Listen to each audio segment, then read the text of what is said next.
Hi friends, అందరూ ఎలాగున్నారు? AP set B pharmacy ఇంకా ఫార్మాటిక్ కోర్సుకి సంబంధించి అఫీషియల్ వెబ్సైట్ అయితే మనకి లాంచ్ అయితే చేస్తారు. సో, అఫీషియల్ వెబ్సైట్ లింక్ అనేది నేను మీకు డిస్క్రిప్షన్‌లో కూడా ప్రొవైడ్ చేయడం జరుగుతుంది. అయితే దీంతో పాటు ఈ అఫీషియల్ వెబ్సైట్‌కి సంబంధించి మనకి లాంచ్ చేశారు కాబట్టి, మనకి ఇంకో 2 ఆర్ 3 డేస్‌లో అయితే కౌన్సెలింగ్ ప్రాసెస్ కంప్లీట్‌గా స్టార్ట్ అయితే అయిపోతుంది. సో, అయితే మనకి ఈ కౌన్సెలింగ్ కూడా ఒక 20 డేస్‌లో పూర్తి చేసేస్తారు. మరి ఈ కౌన్సెలింగ్‌కి సంబంధించి ఆ ప్రాసెస్ అయితే స్టార్ట్ అయితే అయిపోతుంది కాబట్టి, సో, అసలు ఏంటి? అంటే మనకి కంప్లీట్‌గా ఎలా ఉండబోతుంది? సో, కౌన్సెలింగ్ అనేది. దీంతో పాటు ఇన్ఫర్మేషన్ అంతా కూడా మీకు నెక్స్ట్ వచ్చే వీడియోలో చెప్తాను. సో, అయితే ఈ వీడియోలో వచ్చేసరికి ఈ యొక్క రిజిస్ట్రేషన్స్ అనేవి తొందరలో స్టార్ట్ అవుతున్నాయి. మీకు 2 ఆర్ 3 డేస్ 3 డేస్‌లో అయితే రిజిస్ట్రేషన్స్ అనేవి స్టార్ట్ అయితే అయిపోతాయి. మరి ఆ రిజిస్ట్రేషన్స్ స్టార్ట్ అయినప్పుడు మీ దగ్గర ఏ డాక్యుమెంట్స్ రిక్వైర్డ్‌గా ఉండాలి? మీకు అర్థమైందా? సో, అయితే మీ దగ్గర ఏ డాక్యుమెంట్స్ ఉండాలి అని చెప్పేసి మాట్లాడుకోవడం అయితే జరుగుతుంది. సో, ఇంకా ఈ డాక్యుమెంట్స్ మీ దగ్గర లేకపోయినట్లయితే చెక్ చేసుకోండి. ఇప్పటి నుంచే ఆ డాక్యుమెంట్స్ మొత్తం మీరు గాని రెడీగా పెట్టుకున్నట్లయితే, మీకు ఫ్యూచర్‌లో ఎలాంటి ప్రాబ్లమ్ అయితే ఉండదు. అయితే లేట్ చేయకుండా వీడియో టాపిక్‌లోకి అయితే వెళ్ళిపోదాం. సో, ఇక్కడ చూసినట్లయితే మీకు ఒక నోట్ చూపిస్తాను. సో, అంతకన్నా ముందు చిన్న అనౌన్స్‌మెంట్ కూడా అయితే ఉంది. సో, అనౌన్స్‌మెంట్ చూసియండి. చిన్న అనౌన్స్‌మెంట్. ఈ వీడియోని స్పాన్సర్ చేస్తున్న వాళ్ళు వచ్చేసరికి శాస్త్ర ఎడ్యుకేషన్ ఇన్‌స్టిట్యూషన్స్ వాళ్ళు. వీళ్ళ దగ్గరికి వచ్చేసరికి సో, మొత్తం టోటల్‌గా 5 కాలేజెస్ శాస్త్ర అయితే ఫార్మాస్యూటికల్ ఎడ్యుకేషన్ అండ్ రీసెర్చ్, శాస్త్ర ఫార్మాస్యూటికల్ సైన్సెస్ ఫర్ ఉమెన్, శాస్త్ర college of pharmaceutical education and research centre. దీంతో పాటుగా శాస్త్ర ఫిజియోథెరపీ కాలేజ్ అయితే శాస్త్ర నర్సింగ్ ఎడ్యుకేషన్ ఇన్స్టిట్యూషన్స్ కింద అయితే వస్తాయి. సో వీటిలో వచ్చేసరికి B pharmacy, pharma D, M pharma, diploma, physiotherapy, BSc nursing ఈ కోర్సుకు సంబంధించి ఈ సీట్స్ అనేవి అవైలబుల్గా ఉన్నాయి. సో మీలో ఎవరైనా సరే ఖచ్చితంగా కూడా మీ వెబ్ ఆప్షన్స్లో కానీ అడ్మిషన్ ప్రాసెస్లో కూడా సో ఈ కాలేజ్ని పెట్టడానికి ట్రై అయితే చేయండి. బెస్ట్ క్యాంపస్ ప్లేస్మెంట్స్, దాంతో హాస్టల్ ఫెసిలిటీ, ఇంకా క్వాలిటీ ఆఫ్ ఎడ్యుకేషన్లోని వీళ్ళు చాలా ప్రామిసింగ్ అయితే ఉంటారు. మరి ఇంపార్టెంట్ డాక్యుమెంట్స్ చూసుకున్నట్లయితే ఇది చూసారు కదా! సో, ఫార్మసీ కౌన్సిల్‌కి సంబంధించి రిజిస్ట్రేషన్ అయ్యేటప్పుడు మీకు కావాల్సిన డాక్యుమెంట్స్ ఇవన్నీ కూడా. సో, ఫస్ట్ వచ్చేసరికి మీ అందరికీ కూడా మీ ఏపీ ఎంసెట్ హాల్ టికెట్ అయితే కావాలి. మీ యొక్క ర్యాంక్ కార్డ్ కూడా అడుగుతారు. సో, మీకు AP EAMCET hall ticket, rank card ఇప్పుడు మీ దగ్గర ఉన్నాయో చెక్ చేసుకోండి. చెక్ చేసుకోకపోతే మీ దగ్గర లేకపోయినట్లయితే అఫీషియల్ వెబ్‌సైట్‌కెళ్ళి డౌన్‌లోడ్ చేసుకోండి. రెడీగా ఉంచుకున్న పీడిఎఫ్స్ అన్నీ కూడా. మీకు రిజిస్ట్రేషన్ ప్రాసెస్ కూడా నేను కంప్లీట్‌గా స్టెప్ బై స్టెప్ చేసి చూపిస్తాను. సో, ఎవరు టెన్షన్ అయితే పడకండి. సో, నేనైతే ఫుల్ గైడెన్స్ అయితే మీకు ఇవ్వడం జరుగుతుంది. ఇక దీంతో పాటే మీ యొక్క ఇంటర్ పాసింగ్ సర్టిఫికేట్ అంటే మీరు ఇంటర్ క్వాలిఫై అవుతారు కదా! సో, ఇంటర్‌కి సంబంధించి మార్క్స్ మెమో అయితే ఉంటుంది కదా! సో, ఇంటర్ మార్క్స్ మెమో కానివ్వండి, లేకపోతే ఇంటర్మీడియేట్ మీద వచ్చిన ఇదైతే మార్క్స్ ఉంటాయి కదా! సో, అది కూడా తీసుకోండి. మాక్సిమం అందరూ ఇంటర్‌కి సంబంధించిన ఒరిజినల్ మార్క్స్ మెమోనైతే మీ దగ్గర రెడీగా అయితే ఉంచిపెట్టుకోండి. ఇక దీంతో పాటు ఎస్ఎస్‌సి మార్క్స్ మెమో అంటే మీ యొక్క 10థ్ క్లాస్ మార్క్స్ మెమో అయితే ఉండాలి. ఒరిజినల్ అయితే ఉండాలి. ఒరిజినల్ ఉన్నప్పుడు ఏంటంటే మీరు స్కాన్ చేసి అప్‌లోడ్ చేయగలరు. ఒకవేళ అప్‌లోడ్ అడిగితే. ఇక టీసీ మీకు టీసీ కూడా అడుగుతారు. సో, కొన్ని కేసెస్‌లో టీసీ అడుగుతారు. కొన్ని కేసెస్‌లో టీసీ అయితే అడగరు. టీసీ కూడా రెడీగా ఉంచుకున్నట్లయితే మీకు రిజిస్ట్రేషన్‌కి ఫర్దర్ కౌన్సెలింగ్‌కి అయితే ఎటువంటి ప్రాబ్లమ్ అయితే ఉండదు. ఇక మోస్ట్ ఇంపార్టెంట్‌గా వచ్చేసరికి రెండైతే సో, ఇది ఇన్‌కమ్ సర్టిఫికేట్ ఇంకా క్యాస్ట్ సర్టిఫికేట్. ఈ 2 అయితే పక్కా ఉండాలి. ఈ 2 లేకపోతే అసలు పనే అవ్వదు. మీ యొక్క క్యాస్ట్ సర్టిఫికేట్ అనేది very, very, very mandatory. Caste certificate అనేది ఈ సంవత్సరం ఉండేలా చూసుకోండి. ఒక 1 ఇయర్ ముందుదైనా పర్లేదు. 2 ఇయర్స్ ముందైనా ఇట్స్ ఓకే. కాకపోతే ఈ ఇయరే ఉండేలా చూసుకోండి. ఒకవేళ రెన్యూవల్ అయ్యే ప్రాసెస్ ఏమైనా గాని ఉన్నట్లయితే, ఇప్పుడే వెళ్లి మీ యొక్క సచివాలయం లేదా మీ సేవకెళ్లి రెన్యూవల్ చేయించుకోండి. మీకు పాతగా అయినట్లయితే, కొత్తగా మీ యొక్క క్యాస్ట్ సర్టిఫికేట్ ఉన్నట్లయితే ఎటువంటి ప్రాబ్లమ్ అయితే లేదు. ఓకేనా? సో, ఇన్‌కమ్ సర్టిఫికేట్ కూడా ఇంకా లేకపోయినట్లయితే వెంటనే చేయించుకోండి. మీకు 1 వీక్‌లో అయితే వచ్చేస్తుంది.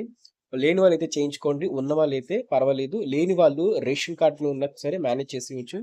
సో, ఇక్కడ ఇన్‌కమ్ సర్టిఫికేట్ లేకపోతే రేషన్ కార్డ్ అని టైప్ చేయాలి. కాకపోతే నేనేదో పెట్టేసాను అలాగా.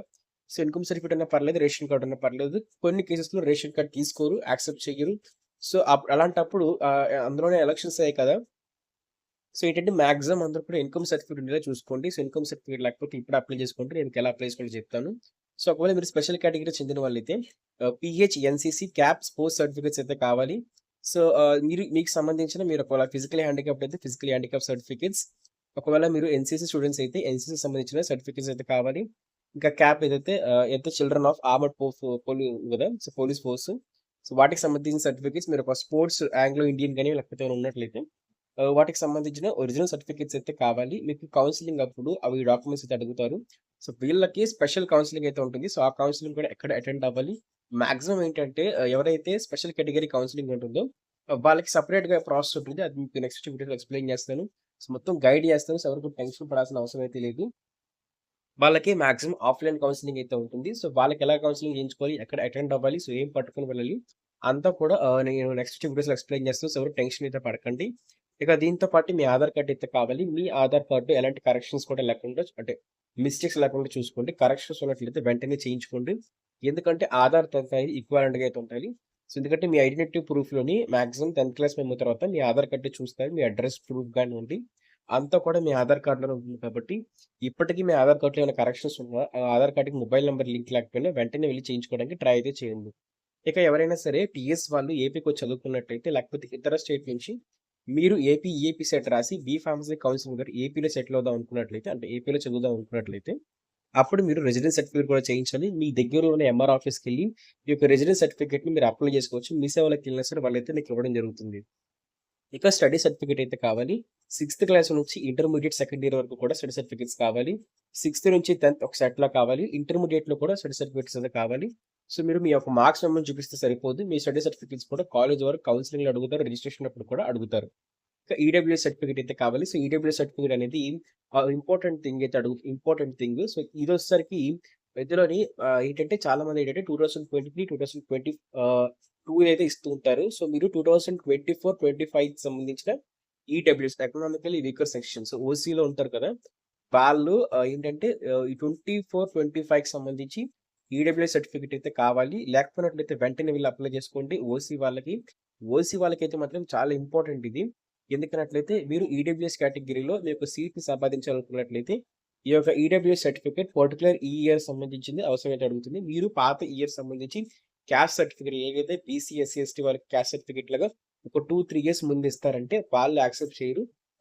క్యాస్ట్ సర్టిఫికేట్ కూడా వాళ్ళకి కూడా 2, 3 ఇయర్స్ అయితే యాక్సెప్ట్ చేయరు. సో, ఈ ఇయర్ లేకపోతే పాస్ట్ 1 ఇయర్ అయితే సరిపోతుంది. బట్ ఏంటంటే అది కూడా ఛాన్స్. సో, రిస్కే. సో, అందరూ కూడా ఈ ఒరిజినల్ డాక్యుమెంట్స్ అన్నీ కూడా ఒరిజినల్స్ మీ దగ్గర ఉండేలాగా ఒకవేళ అవన్నీ పాతగా ఉంటే ఇంకా రెన్యువల్ చేయించుకోకపోయినట్టయితే వెంటనే రెన్యువల్ చేయించుకోండి. మీ సేవలో అప్లై చేసుకోండి. సో, మీరు కిందన డాక్యుమెంట్స్ మీకు ఏ డాక్యుమెంట్ ప్రాబ్లమ్ ఉన్నా ఫర్ ఎగ్జాంపుల్ మీరు ఈఏపీ సెట్ హాల్ టికెట్‌ని మీరు డౌన్‌లోడ్ చేసుకోలేకపోతున్నారంటే మీరు నన్ను ఇన్‌స్టాగ్రామ్‌లో లేకపోతే నన్ను వాట్సాప్‌లో కాంటాక్ట్ అయితే అవ్వచ్చు. సో, నేను నేను మీకు గైడ్ చేసి హెల్ప్ చేస్తాను. సో, ఎలా డౌన్‌లోడ్ చేసుకోవాలని చెప్పేసి.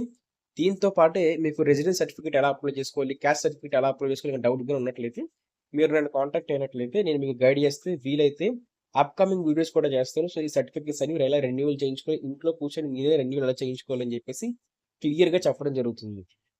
ఇది మనకి కౌన్సిలింగ్‌కి సంబంధించి రిక్వైర్డ్ డాక్యుమెంట్స్. సో, ఈ డాక్యుమెంట్స్ గాని ఉన్నట్లయితే మీకు రిజిస్ట్రేషన్ స్టార్ట్ అయినప్పుడు ఎటువంటి ప్రాబ్లమ్ అయితే ఉండదు. సో, దీంతో పాటు ఏంటంటే రిజిస్ట్రేషన్‌కి క్యాస్ట్ వైస్‌గా ఎంత ఫీజ్ అవుతుందని చెప్పేసి మీకు ఈ వీడియోలో ఎక్స్‌ప్లెయిన్ చేస్తాను. చూడడానికి ట్రై అయితే చేయండి. ఇక్కడ చూసినట్లయితే ఇది అఫీషియల్ వెబ్‌సైట్‌లో లేదు. బట్ ఎవ్రీ ఇయర్ ఈ విధంగానే చార్జ్ చేయడం జరుగుతుంది. మీకు processing of web options for counselling రూ. 1200 అయితే చార్జ్ చేస్తారు. ఎవరైతే ఓసీ, బీసీ క్యాండిడేట్స్ ఉంటారో ఈడబ్ల్యూఎస్ కూడా జనరల్ అందరూ కూడా వాళ్ళందరూ కూడా రూ. 1200 ఫీజ్ అయితే పే చేస్తారు. ఎవరైతే ఎస్సీ, ఎస్టీ క్యాండిడేట్స్ ఉంటారో వాళ్ళకి రూ. 600 అయితే అమౌంట్ అయితే పే చేయడం అయితే జరుగుతుంది. సో, ఈ విధంగా అయితే మీకు అమౌంట్ అయితే చార్జ్ చేస్తారు. సో, రిజిస్ట్రేషన్‌కి సంబంధించి రిజిస్ట్రేషన్ ఫీజు. సో, మీకు రిజిస్ట్రేషన్ ఫీజు కూడా కంప్లీట్‌గా అర్థమైందయితే అనుకుంటున్నాను. మీకు ఇంకా ఏమైనా డౌట్‌లు ఉన్నట్టయితే ఖచ్చితంగా నన్ను కాంటాక్ట్ అయితే అవ్వండి. సో, రిజిస్ట్రేషన్‌కి సంబంధించి కానివ్వండి, కౌన్సిలింగ్‌కి సంబంధించి కానివ్వండి, ఎవ్రీథింగ్ అయితే స్టెప్ బై స్టెప్ అయితే మీకు ఎక్స్‌ప్లెయిన్ చేయడం జరుగుతుంది. సో, ఇది ఫ్రెండ్స్ వీడియో. మీకు నచ్చినట్లయితే ఖచ్చితంగా లైక్ చేయండి, షేర్ చేయండి. సో, ప్రెజెంట్‌ని ఒకసారి మళ్ళీ ఎళ్లి చూద్దాము. సో, ఇక్కడ రిఫ్రెష్ చేశాను. సో, ఎలాంటి అప్‌డేట్ అయితే రాలేదు. సో, ఏం కంగారు పడకండి. అప్‌డేట్ వస్తే నేను మీకు ఖచ్చితంగా గైడ్ చేసి చెప్తాను. ఫస్ట్ ఒక వీడియో చేసి చెప్పడం అయితే జరుగుతుంది. సో, ఫ్రెండ్స్ ఈ వీడియో నచ్చినట్లయితే ఖచ్చితంగా లైక్ చేయండి, షేర్ చేయండి, సబ్స్క్రైబ్ చేయండి. దీంతో పాటే మీ యొక్క ఫార్మసీ ఫ్రెండ్ ఎవరైతే ఉంటారో, సో, ఫార్మసీ కౌన్సిలింగ్ కోసం వెయిట్ చేస్తున్నారో వాడికి ఖచ్చితంగా షేర్ చేయండి. మీరు గాని వీడియో లైక్ చేసినట్లయితే ఎక్కువ మందికి యూట్యూబ్ అనేది రికమెండ్ చేస్తుంది. చాలా హెల్ప్‌ఫుల్ అయితే అవుతుంది. ఇక దీంతో పాటే మన అప్‌కమింగ్ వీడియోస్‌లో అయితే ఫుల్ కౌన్సిలింగ్ డీటెయిల్స్ ఇస్తాం. ఆల్రెడీ కట్ ఆఫ్ సంబంధించి టాప్ 20 కాలేజ్‌కి సంబంధించి వీడియోస్ చేస్తాము. మీకు ఎండ్ స్క్రీన్‌లో కనిపిస్తాయి. అవి కూడా చూడడానికి ట్రై అయితే చేయండి. Thank you friends. బాయ్.